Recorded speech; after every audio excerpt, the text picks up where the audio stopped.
Hello दोस्तों, मैं ओम झाझड़िया। आज आपको अभी सुबह की पारी में, आज दिनांक 28 फरवरी को सुबह की पारी में जो 10 बजे से 12:30 बजे तक रीट लेवल 2 का पेपर आयोजित किया गया था, उसको सोल्व करवाने जा रहा हूँ।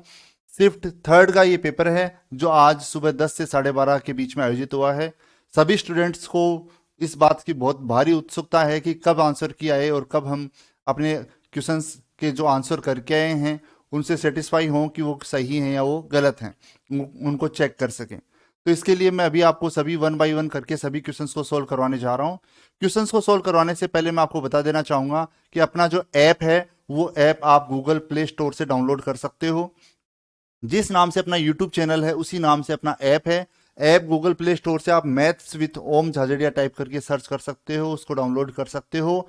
उसमें आपको रीट मेंस की तैयारी के लिए स्कूल लेक्चरर के पहले पेपर में जो 10 से 12 क्वेश्चंस मैथमेटिक्स के और रीजनिंग के आते हैं उनके लिए, पटवार, सीईटी, अंकगणित, एसएससी जीडी वगैरह अन्य एग्जाम्स के लिए भी आपको वहां पर सिलेबस देखने को मिलेगा, जो आप अपनी तैयारी के अकॉर्डिंग देख सकते हो, बाई कर सकते हो।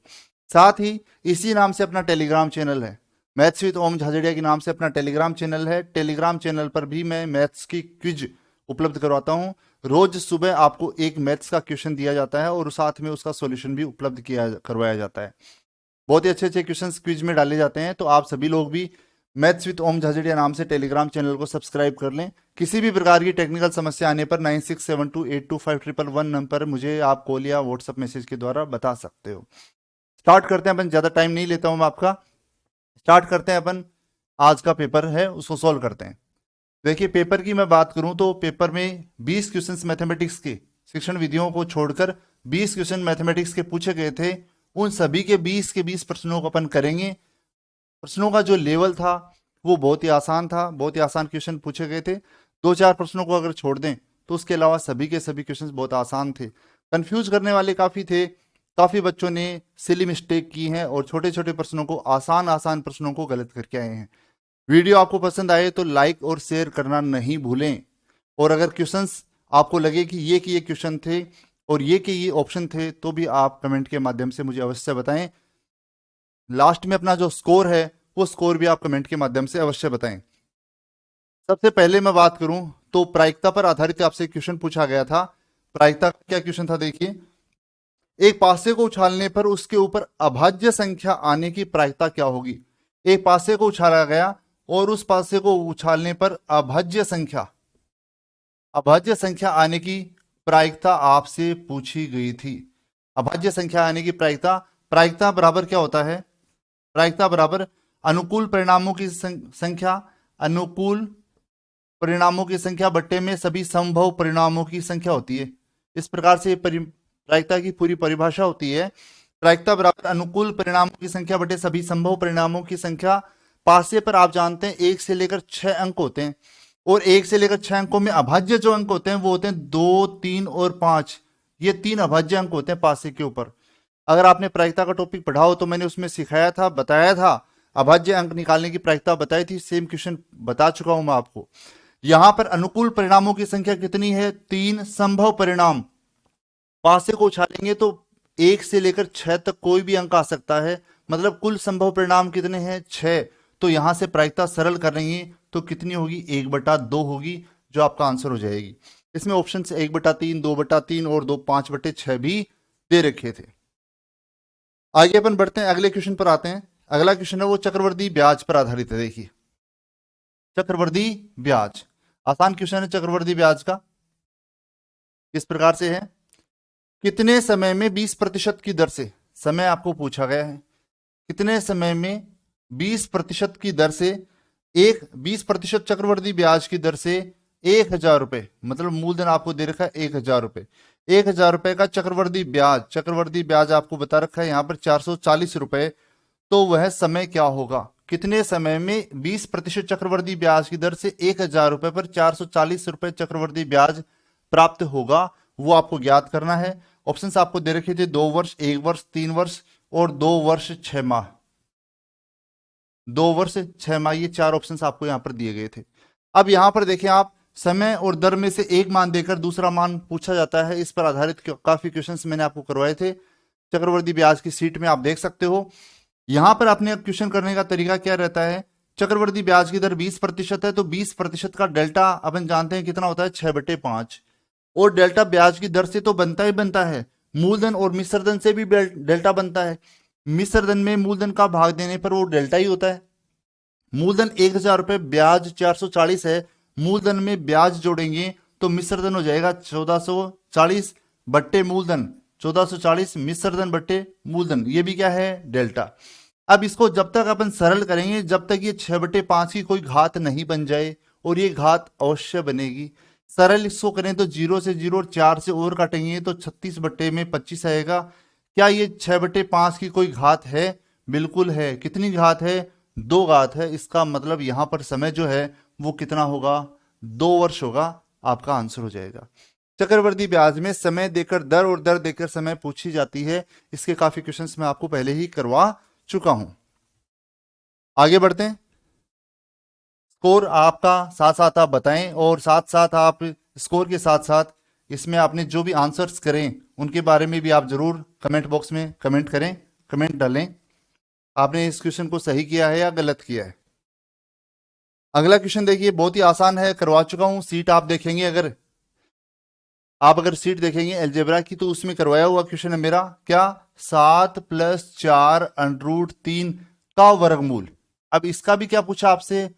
वर्गमूल। और इस पर आधारित पहले भी क्वेश्चन एग्जाम में पूछे जा चुके हैं और सीट में करवाया हुआ क्वेश्चन है बिल्कुल।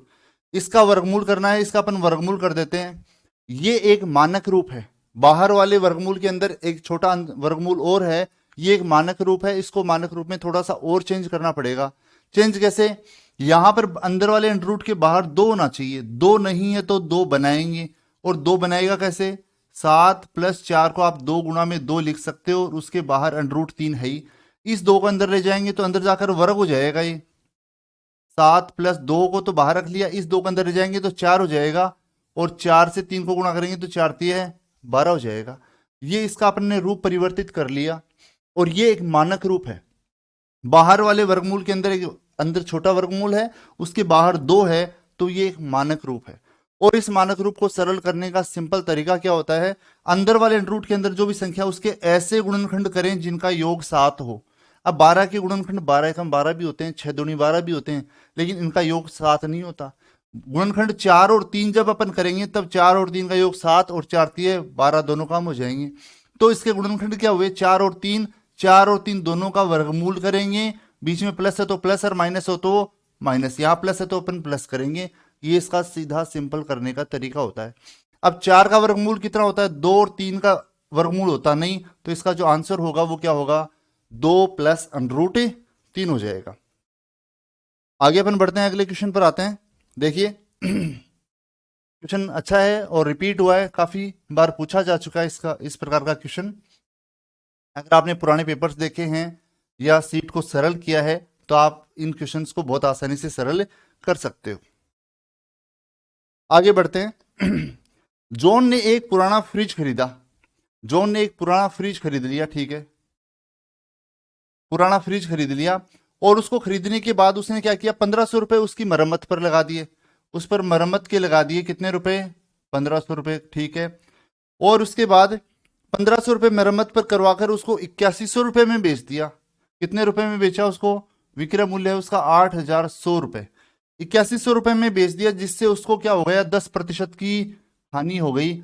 10% की हानि हो गई तो उसका क्रय मूल्य, जॉन ने उस फ्रिज को कितने रुपए में खरीदा था, वो आपसे पूछा गया। अब देखिए, जॉन ने फ्रिज को खरीदा कितने में, कितने रुपए में खरीदा, वो तो अपने को ज्ञात करना है। उसने मरम्मत पर 1500 रुपए लगा दिए, मरम्मत करवाने के बाद उसने 8100 में बेचा, और 8100 में बेचने से उसे 10% की हानि हुई। तो क्या यहां से उसका मूल्य आप निकाल सकते हो? कैसे? उसका लागत मूल्य निकाल सकते हो कैसे? 8100 में बेचने पर 10% की हानि हुई। 10% की हानि तो 90 में बेचने पर होती है। लागत मूल्य निकालेंगे तो आप 100 से गुणा करेंगे, सरल करेंगे तो यहां से उस वस्तु का लागत मूल्य कितना आया? 9000 रुपए। अब देखो इंटरेस्टिंग बात क्या है, 9000 रुपए ऑप्शन में भी दे रखा है, और ऑप्शंस आपके पास क्या क्या हैं वो भी मैं आपको बता देता हूं। ऑप्शन पहला 9000 रुपए, दूसरा 7500 रुपए, तीसरा 8250 रुपए, और 10,500 रुपए। अब यहां पर स्टूडेंट्स ने क्या किया कि 8100 में बेचने पर 10 की हानि, यहां से क्रय मूल्य लागत मूल्य निकाला तो कितना आया, 9,000 रुपए आया। 9,000 ऑप्शन में है, इसको कर दिया, जबकि ये क्या है, गलत है। ये 9,000 रुपए क्रय मूल्य नहीं है। यहां पर क्यों नहीं है, क्योंकि 9,000 रुपए उसका लागत मूल्य है, वो मरम्मत जोड़ने के बाद है। मरम्मत पर जो उसने खर्चा किया वो उसमें जोड़ने के बाद टोटल पर होती है लाभ और हानि। टोटल खर्च जो होता है उनको जोड़ने, क्रय मूल्य, उस पर मरम्मत, उसका परिवहन जो भी होता है उसको टोटल ऐड करने के बाद ही उसको उस पर लाभ हानि देखा जाता है। तो यहां पर 9,000 रुपए में उसका लागत मूल्य है, कब, जब 1,500 रुपए जोड़ दिया तब। अगर इसमें से 1,500 रुपए अपन मरम्मत की घटा देंगे, इसका मतलब उसने खरीदा कितने में था, 7500 में, 7,500 रुपए में खरीदा था, 1,500 की मरम्मत कर दी तो 9,000 रुपए हो गए, और 9,000 में बेचा तो 10 की हानि होगी, मतलब बिका कितने में, 8100 में बिका। तो यहां पर क्रय मूल्य जो है वो अपना कितना होगा, 7,500 रुपए होगा। कमेंट के माध्यम से आप जरूर बताएं आपने क्वेश्चन को सही किया है या गलत किया है। आगे अपन बढ़ते हैं, अगले क्वेश्चन पर आते हैं। काफी स्टूडेंट्स का ये क्वेश्चन है, ये गलत हुआ है, कंफ्यूजन हुआ है, इसमें कंफ्यूज हो गए क्वेश्चन में। वीडियो पसंद आए तो लाइक और शेयर करना नहीं भूलें, कमेंट के माध्यम से अपना स्कोर जरूर बताएं। आगे बढ़ते हैं, अगले क्वेश्चन पर आते हैं। 3 सेमी, 4 सेमी और 5 सेमी के घन हैं, उन घनों को पिघलाकर एक बड़ा घन बनाया गया, तो बड़े घन की भुजा आपको ज्ञात करनी है। 3 घन है और तीनों घनों की जो भुजा है वो 3 सेमी, 4 सेमी और 5 सेमी है। 3 सेमी, 4 सेमी और 5 सेमी है। इन तीनों को पिघलाकर एक बड़ा घन बनाया गया, और उस बड़े घन की भुजा आपको ज्ञात करनी है।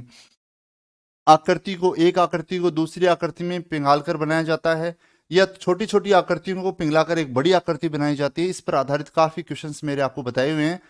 ये पहले भी क्वेश्चन पूछा हुआ एग्जाम में, उसमें ये 3 गोले दे रखे थे, इसमें ये 3 घन दे दिए, बात एक ही है। मैंने जो सीट में आपको क्वेश्चन करवाया था उसमें ये 3 गोले थे, इसमें ये 3 घन है, उससे कोई फर्क नहीं पड़ता, आंसर भी वही आएगा, तरीका भी वही रहेगा। यहां पर 3 घन है, इन तीनों को पिघलाकर एक बड़ा घन बनाया, इसका मतलब इन तीनों घनों का कुल जो आयतन है वो बड़े घन के आयतन के क्या होगा, बराबर होगा। और घन का जो आयतन है वो क्या होता है, भुजा की क्यूब। घन का आयतन 3 की क्यूब 27, 4 की क्यूब 64 और 5 की क्यूब 125। इसकी भुजा अपने को नहीं पता, इसकी भुजा अपन ए मान लेते हैं, एक भुजा का क्यूब ये इसका आयतन हो गया, और तीनों का कुल आयतन बड़े घन के आयतन के बराबर होगा। सरल करेंगे, इनको तीनों को ऐड करेंगे तो 216 बराबर भुजा की क्यूब। क्यूब को हटाने के लिए अपन क्या करते हैं, तीनों दोनों तरफ घनमूल कर देते हैं। घनमूल करेंगे तो यहां से भुजा प्राप्त होगी, और 216 जो होता है वो क्या होता है, 6 का क्यूब होता है क्या, और उसकी पावर 1/3 है। इसका मतलब यहां से भुजा जो अपने को प्राप्त होगी वो कितनी प्राप्त होगी, 6 सेंटीमीटर प्राप्त होगी, किसकी, बड़े घन की भुजा। और यही अपने को याद करना था। कंफ्यूज करने के लिए इसमें ऑप्शंस और भी दे रखे थे, 12, 6, 216 और 50। 216 भी ऑप्शन दे रखा था। 216 तो क्या है, यहाँ पर तीनों का कुल आयतन है, न कि भुजा है। यहाँ पर सही आंसर क्या होगा, 6 सेंटीमीटर होगा। आगे बढ़ते हैं, अपने अगले क्वेश्चन पर आते हैं। अगला क्वेश्चन प्रायिकता पर आधारित है, वो और भी आसान है, पिछले वाले क्वेश्चन से भी आसान है, प्रायिकता पर आधारित। और जो प्रायिकता की जो नोट्स है उनमें जो ऊपर नोट लगाकर कुछ मैंने पॉइंट लिखवाए थे आपको, उन पॉइंट्स में आप देख सकते हो, उन पॉइंट्स में से आपको मैंने लिखवा रखा है, किसी निश्चित घटना की जो प्रायिकता होती है वो सदैव क्या होती है, 1 होती है। असंभव घटना जो घटित नहीं हो सकती उसकी प्रायिकता तो हमेशा 0 होती है, और जो ऐसी कोई घटना जो निश्चित है वो 100% होगी, उसकी प्रायिकता हमेशा क्या होती है, 1 होती है। यही अगला आपका क्वेश्चन है, किसी निश्चित घटना की प्रायिकता क्या होगी। 4 ऑप्शन आपको दे रखे थे, 1, 0, 1/2 और 1/3। तो निश्चित घटना की जो प्रायिकता होती है वो सदैव क्या होती है, 1 होती है। अगले क्वेश्चन पर आते हैं। अगला क्वेश्चन है वो अलग है, थोड़ा सा इंटरेस्टिंग भी है, और काफी बच्चों ने ये गलत भी किया है, काफी बच्चों से ये हुआ भी नहीं है। देखिए, निम्न में से सबसे छोटी संख्या, क्वेश्चन मैं केवल बोल रहा हूं, लिखने का टाइम इतना नहीं है क्योंकि सभी को आंसर की जल्दी से जल्दी चाहिए।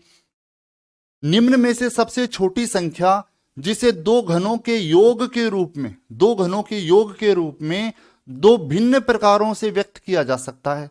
4 ऑप्शंस आपको दे रखे थे, 1728, 1729, 1331 और 1332। आपको कहा गया है निम्न में से इनमें से सबसे छोटी संख्या कौन सी है जिसे दो घनों के योग के रूप में, दो घनों के योग के रूप में और दो भिन्न प्रकारों से व्यक्त किया जा सकता है, वो अपने को संख्या बतानी थी। अब यहां पर आप देखोगे तो 1331 है, ये भी लिख सकते हैं बन कैसे, 11 की पावर 3 प्लस 0 की पावर 3 दो संख्याओं के घनों के रूप में लिख सकते हैं, लेकिन दो भिन्न प्रकारों से नहीं लिख सकते। इसको दो भिन्न प्रकार से मतलब एक तो 11 और 0 की क्यूब हो गई दोनों का, एक और भी तरीका होना चाहिए, और भी दो संख्याओं का समूह बनना चाहिए, वो यहां पर नहीं बन रहा, तो ये ऑप्शन नहीं हो सकता। इनको आप चेक करोगे तो ये भी कोई आपको नहीं मिलेंगे, जबकि यहां आप 1729 को देखते ही पहचान सकते हो। कैसे? 1729 जो है वो 1000 प्लस 729 है। 1000 क्या है 10 की क्यूब और 729 क्या है 9 की क्यूब। एक तो ये हो गया, एक प्रकार से तो अपन ने ऐसे लिख दिया, दो घनों के योग के रूप में हो गया। और अब दो भिन्न प्रकारों से बताना है तो एक तरीका और भी है क्या इसका? बिल्कुल एक तरीका और भी है। आप इसको क्या लिख सकते हो, 12 का क्यूब। किसका क्यूब लिख सकते हो? 12 का क्यूब प्लस 1 का क्यूब भी लिख सकते हो। 12 का क्यूब होता है वो 1728 होता है और 1 का क्यूब 1 होता है, दोनों को ऐड करेंगे तो 1729 हो जाएंगे दोबारा। मतलब एक तरीका ये भी हो सकता है, किसका? 12 का क्यूब प्लस 1 का क्यूब, दोनों को ऐड करें, इन दोनों को अगर ऐड करें तो 1729 ही आता है। तो यहां पर जो आपका आंसर होगा वो कितना होगा? 1729 होगा। कमेंट के माध्यम से अवश्य बताएं आपने गलत किया है या सही किया है, और क्या ये क्वेश्चन का आंसर है वो सही है, आप कमेंट के माध्यम से अवश्य बताएं। आगे बढ़ते हैं, अपन अगले क्वेश्चन पर आते हैं। देखिए अगला क्वेश्चन अपना जो है वो है बहुत ही आसान, पुनरावृत्ति पर आधारित है। क्वेश्चन बहुत आसान है लेकिन बहुत सारे स्टूडेंट्स ने इसको गलत किया है। जितना आसान क्वेश्चन था उसको कुछ ज्यादा ही आसान मान लिया, और ज्यादा आसान मानने से काफी स्टूडेंट्स का ये क्वेश्चन गलत हो गया। देखिए आपको पूछा गया था 2 इंटू में 0.8 के ऊपर बार है और इसका मान क्या है, इसका मान आपको पूछा गया था।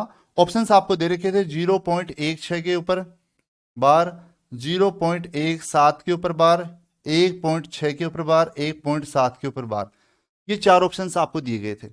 अब ज्यादातर स्टूडेंट्स ने क्या किया कि दो कोष्टक खोलेंगे तो संख्याएं गुणा होंगी, 8 दूनी 16, 16 के ऊपर बार हो जाएगा। पहले क्वेश्चन को सही कर दिया, पहले ऑप्शन को सही कर दिया, जबकि ये क्या है? गलत है। इतना भी आसान नहीं है, आसान तो है लेकिन इतना भी आसान नहीं है कि आप सीधा 8 दूनी 16 करके 16 के ऊपर बार कर दो, नहीं, गलत है, बिल्कुल गलत है, 100% गलत है। अब सही किस प्रकार करेंगे आप इसको देखिए, आप इसको सही किस प्रकार करेंगे, दो गुणा कोष्टक खोलेंगे तो मतलब मल्टीप्लाई, और 8 के ऊपर बार को आप हटाएंगे, 8 के ऊपर बार जब हटेगा तो 8/9 हो जाएगा। एक अंक की पुनरावृत्ति होती है तो बट्टे में 1 9 होता है। ठीक है, आसान बहुत है, तरीका भी बहुत आसान है, लेकिन थोड़ा सा स्टेप बाय स्टेप अपन समझते हैं इस चीज को। सरल करेंगे तो क्या होगा, 8 दूनी 16/9 हो जाएगा। 16 में 9 का भाग देंगे तो क्या होगा, 1 सही 7/9 हो जाएगा। 1 सही 7/9 को आप ऐसा भी लिख सकते हो क्या, 1 प्लस 7/9, एक ही बात होती है। ऐसे लिख दो चाहे आप ऐसे लिख दो, बात एक ही होती है। जब ये 9 हटेगा तो इसके पहले दशमलव भी लगेगा और बार भी लगेगा, तो 1 के पहले प्लस दशमलव लगेगा और 7 के ऊपर बार भी लगेगा। जब कभी 9 हटाएंगे तब इसको मैंने पुनरावृत्ति के रूप में लिख दिया, और 1 में जब 0.7 जोड़ेंगे तो 1.7 के ऊपर बार हो जाएगा, जो कि आपको कौन से ऑप्शन में दे रखा है, चौथे ऑप्शन में दे रखा है। इस प्रकार बहुत ही सिंपल सी छोटी सी कैलकुलेशन के द्वारा आप इस क्वेश्चन को सही कर सकते थे, लेकिन काफी बच्चों ने इसको गलत किया है। मुझे जहां तक लगता है लगभग 50% से 60-70% बच्चों ने ही इसको गलत कर दिया होगा। आगे बढ़ते हैं अपन, अगले क्वेश्चन पर आते हैं। देखिए कमेंट के माध्यम से अपने स्कोर जरूर बताएं और अपने आंसर है वो जरूर साझा करें। क्वेश्चंस यही थे या ऑप्शंस यही थे, नहीं थे, आप वो भी कमेंट के माध्यम से अवश्य बताएं।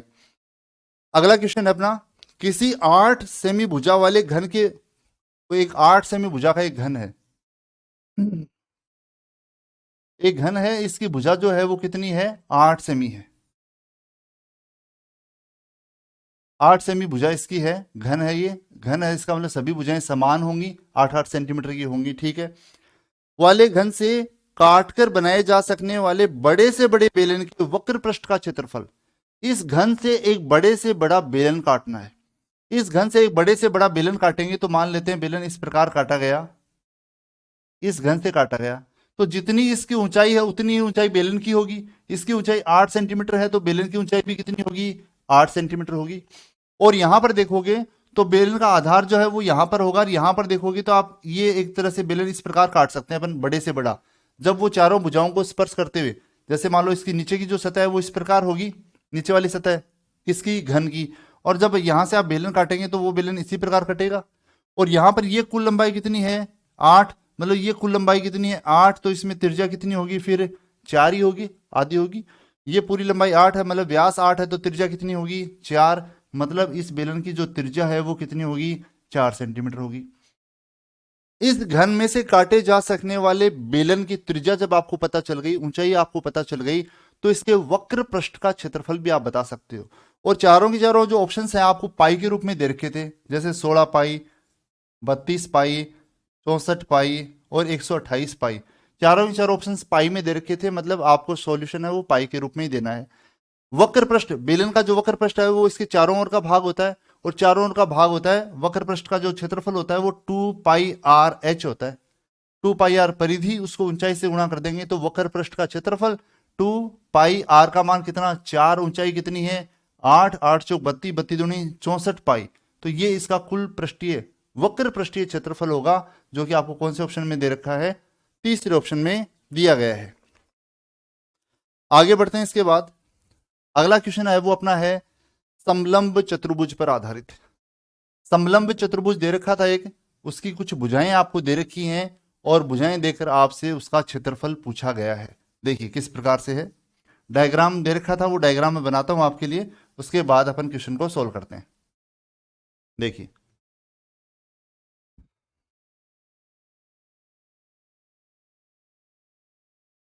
इस प्रकार एक क्वेश्चन था, जिसमें ये भुजा 10 सेंटीमीटर आपको दे रखी है, ये भुजा आपको 8 सेंटीमीटर दे रखी है, ये भुजा यहाँ पर आपको 11 सेंटीमीटर दे रखी है, ये पी क्यू आर एस है, ठीक है। और ये भुजा, दोनों भुजाएं समांतर हैं, इस पे एरो का निशान इस प्रकार लगा रखा है, इसका मतलब ये दोनों भुजाएं क्या हैं, समांतर। ये पी क्यू आर एस एक समलंब चतुर्भुज है। इस समलंब चतुर्भुज में ये तीन भुजा पी एस, पी क्यू और आर क्यू, ये तीनों भुजा आपको दे रखी हैं। इस समलंब चतुर्भुज का क्षेत्रफल अपने को ज्ञात करना है, और समलंब चतुर्भुज के क्षेत्रफल के 4 ऑप्शंस आपको दे रखे थे। क्या क्या दे रखे थे, 32 वर्ग सेंटीमीटर, 64 वर्ग सेंटीमीटर, 44 वर्ग सेंटीमीटर और 72 वर्ग सेंटीमीटर, ये 4 ऑप्शंस आपको दिए गए थे। अब देखिए इसको सरल अपन किस प्रकार से करेंगे। ये कोण यहाँ पर 90 डिग्री आपको दिया गया था, क्वेश्चन में दे रखा था। अब यहां पर इसको सरल करेंगे अपन, यहां से इस आर बिंदु से सामने की भुजा पर अपन लंब डाल देते हैं। लंब का मतलब यहां भी कोण कितना, 90 डिग्री का, इधर भी 90 होगा, इधर भी 90 होगा। ये इधर वाला जो त्रिभुज है ये त्रिभुज समकोण त्रिभुज बन गया। यहां पर ये भुजा जब 8 है तो ये भुजा भी कितनी होगी, 8 सेंटीमीटर हो जाएगी।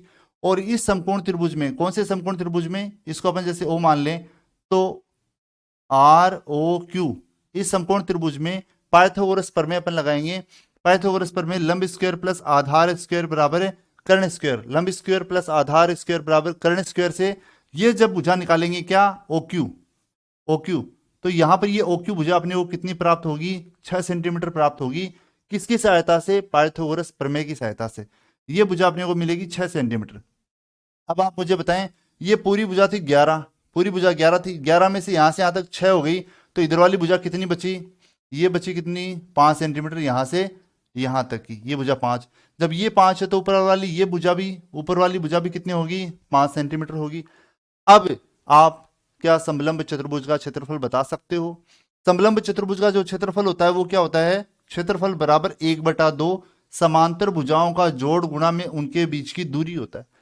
समलंब चतुर्भुज का क्षेत्रफल 1/2 समांतर भुजाओं का जोड़ गुणा में उनके बीच की दूरी, समांतर भुजाओं का जोड़, ये पूरी समांतर भुजा है, ये 6 और 5 11 सेंटीमीटर है, ये 5 सेंटीमीटर है, 11 और 5 कितने हो गए, 16, और गुणा में उनके बीच की दूरी, दूरी कितनी है, 8 सेंटीमीटर। सरल करेंगे तो यहां से इस समलंब चतुर्भुज का क्षेत्रफल क्या प्राप्त होगा आपको, 64 वर्ग सेंटीमीटर प्राप्त हो जाएगा, जो कि आपको दूसरे ही ऑप्शन में दिया गया है। कर सकते हैं क्वेश्चन को, बिल्कुल समलंब चतुर्भुज पर आधारित क्वेश्चंस इस प्रकार के मैं आपको करवा चुका हूं। सीट में आप देख सकते हो, जो चतुर्भुजों की जो सीट है उसमें आप देखेंगे विभिन्न समांतर चतुर्भुज, समलंब चतुर्भुज पर आधारित आपको क्वेश्चंस करवाए थे मैंने। आगे बढ़ते हैं, इसके बाद अगले क्वेश्चन पर आते हैं।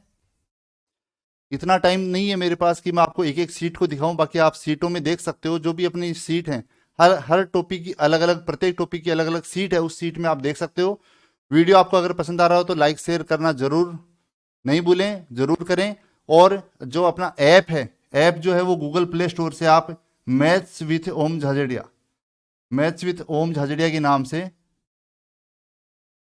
मैथ्स विथ ओम झाझड़िया के नाम से आप टाइप करके सर्च कर सकते हो, उसको इंस्टॉल कर लें। उसमें विभिन्न प्रकार के रीट मेंस के, स्कूल लेक्चरर, सीईटी, पटवार पर आधारित काफी सारे सिलेबस दिए हुए हैं। जो भी आपको जरूरत हो, जिसकी आप तैयारी कर रहे हो, उसके अकॉर्डिंग सिलेबस ले सकते हैं। मैथ्स विथ ओम झाझड़िया के नाम से ही अपना टेलीग्राम चैनल है, टेलीग्राम चैनल है, उस टेलीग्राम चैनल को भी आप सब्सक्राइब कर लें। उस पर भी मैं आपको रोज मैथ्स की क्विज है, प्रत्येक दिन आपको मैथ्स की क्विज, मैथ्स के क्वेश्चंस उपलब्ध करवाता हूं, उनको भी आप सॉल्व कर सकते हैं और अपनी तैयारी को और अच्छा निखार दे सकते हैं। आगे बढ़ते हैं, अपन अगले क्वेश्चन पर आते हैं। अगला क्वेश्चन है वो भिन्नों पर आधारित है। आरोही क्रम आपसे पूछा गया था, क्वेश्चन करवाए हुए हैं मेरे। भिन्नों की सीट आप देखेंगे, उसमें आरोही क्रम, अवरोही क्रम, छोटी भिन्न निकालना, बड़ी भिन्न निकालना बता चुका हूं मैं। यहां पर आपको 4 भिन्न दे रखी थी, 3/7, 2/9, 5/11 और 1/4। इनका आरोही क्रम विन्यास पूछा था, आरोही क्रम विन्यास, आरोही क्रम विन्यास आपको ज्ञात करना है। 4 ऑप्शंस दे रखे थे, चारों के 4 ऑप्शंस तो मेरे पास नहीं है, सिर्फ एक ऑप्शन है। वो क्या है? 2/9, 1/4, 3/7 और 5/11। इसको सरल करने के काफी तरीके हैं।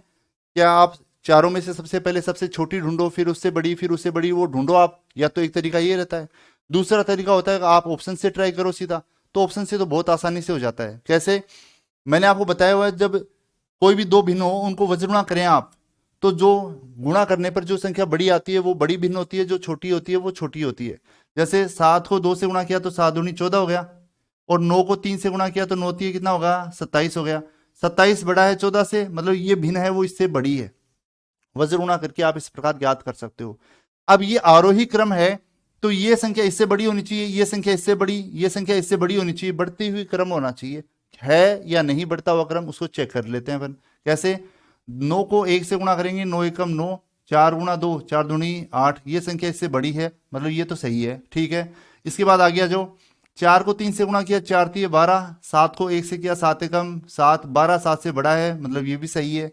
आ गया जो फिर उसके बाद 7 को 5 से गुणा किया, 7 5 35, 11 को 3 से गुणा किया, 11 आती है 33, 35 33 से बड़ा है, मतलब ये भी क्रम क्या है? सही है। इस प्रकार ये सभी संख्याएं कौन से क्रम में है?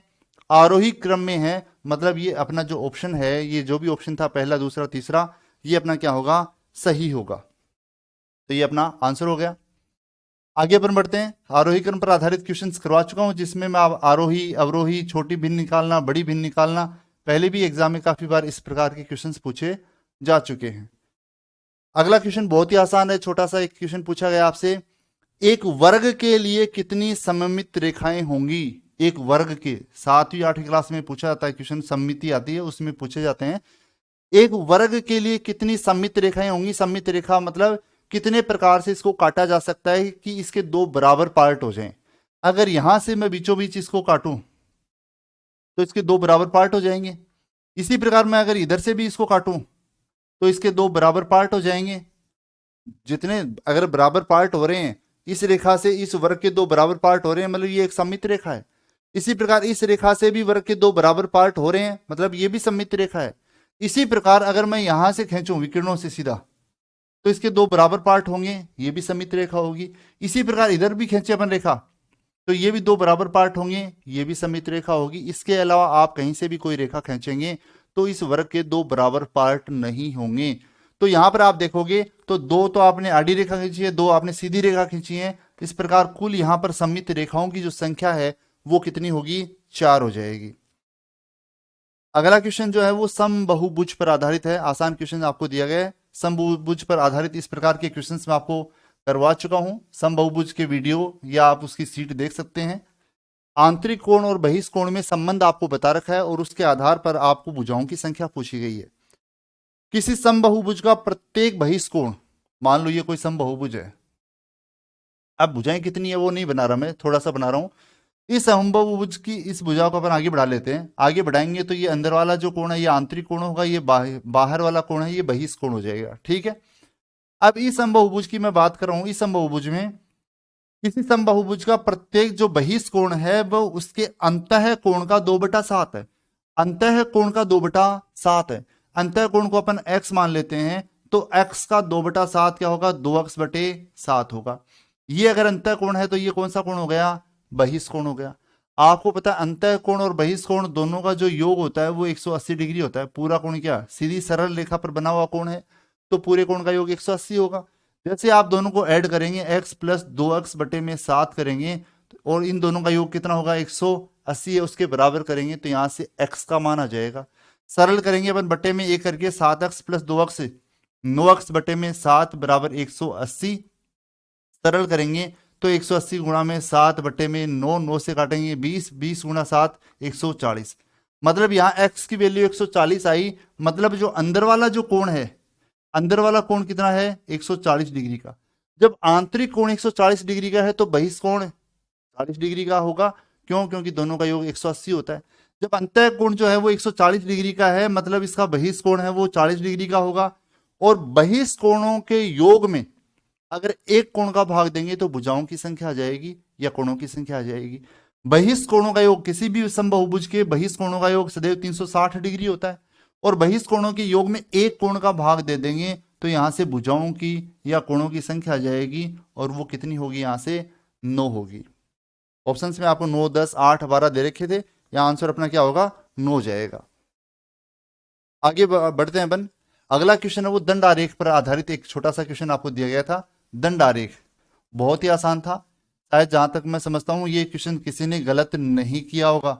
और ये भी क्वेश्चन जो अगर कोई गलत करके आया है तो फिर उसका तो कहना भी क्या है। देखिए, दंड आरेख से बताओ कि गाय के बाद कौन सा जानवर सबसे अधिक लोकप्रिय है।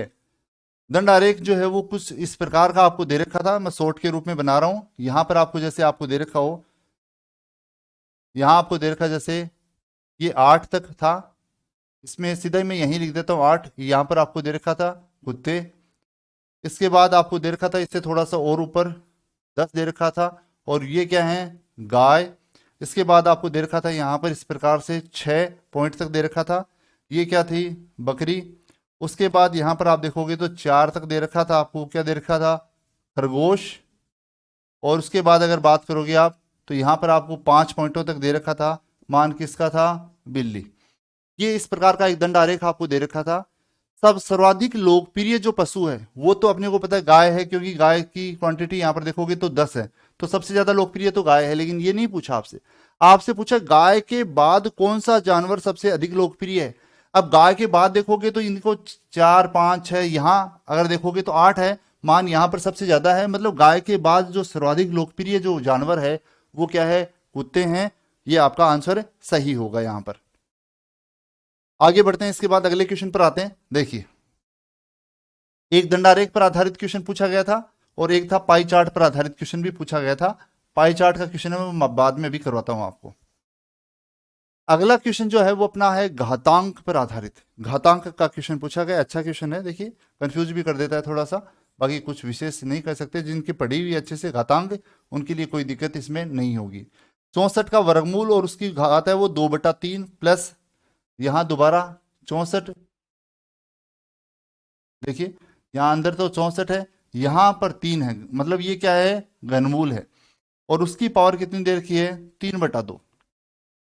और उसके बाद आपको दे रखा है 32, और यहां पर पावर है 5, मतलब 1/5। 32 की पावर 1/5 है, और उसकी पावर आपको दे रखी है 0। और इसका मान आपसे पूछा गया था। ऑप्शंस आपको दे रखे थे 193, 194, 13 और 14। ये 4 ऑप्शंस आपको इसमें दिए गए थे।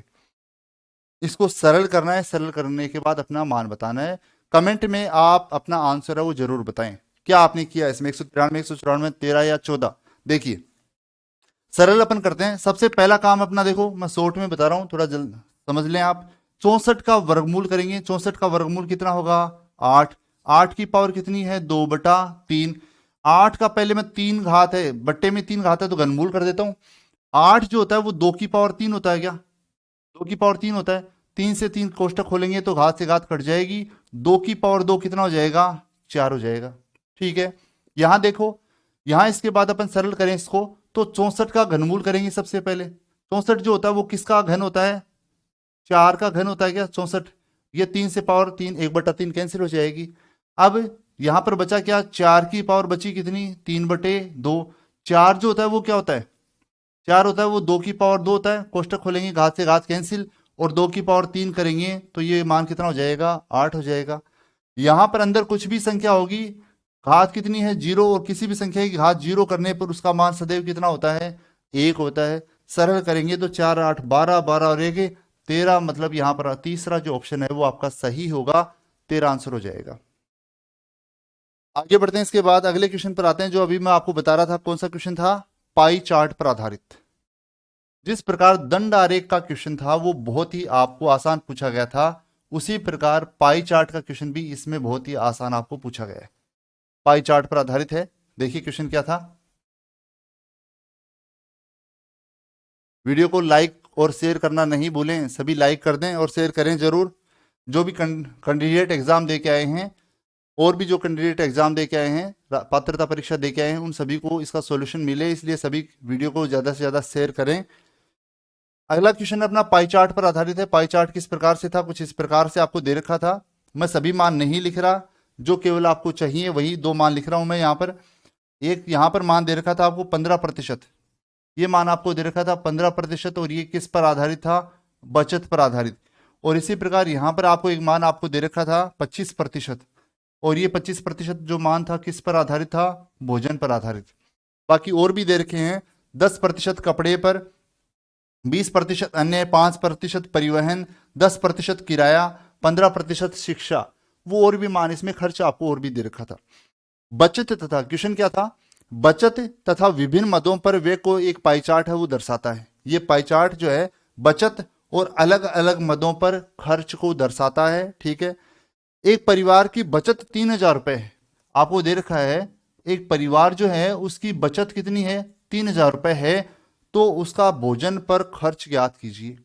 आपको बता रखा है बचत 3,000 रुपए है, जबकि प्रतिशत में देखें तो बचत कितनी है, 15% है।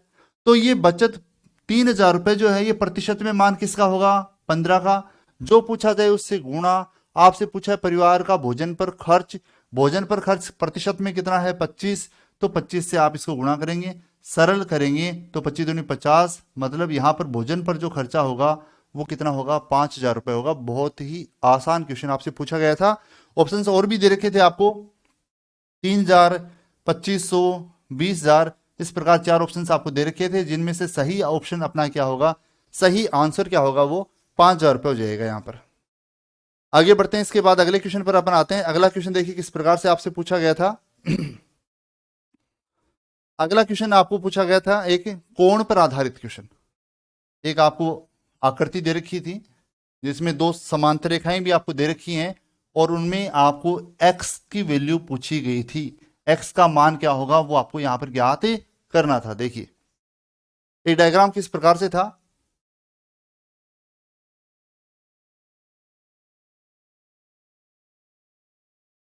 कुछ इस प्रकार से आपका डायग्राम था। ये दोनों रेखाएं जो हैं वो समांतर हैं, और ये पॉइंट आपको T दे रखा है, ये P Q R S, ये कोण आपको यहां पर X दे रखा है, ये कोण आपको यहां पर 28 दे रखा है, ये कोण आपको यहां पर 65 दे रखा है। और आपको पूछा क्या है, x का मान, x की वैल्यू आपको ज्ञात करनी है, मतलब ये कोण आपको यहां पर ज्ञात करना है। देखिए इसको किस प्रकार से आप ज्ञात करेंगे उसको अपन समझते हैं। यहां पर ये दोनों जो रेखाएं हैं PQ और RS और PQ जो है, ये दोनों रेखाएं कैसी रेखाएं हैं, समांतर रेखाएं।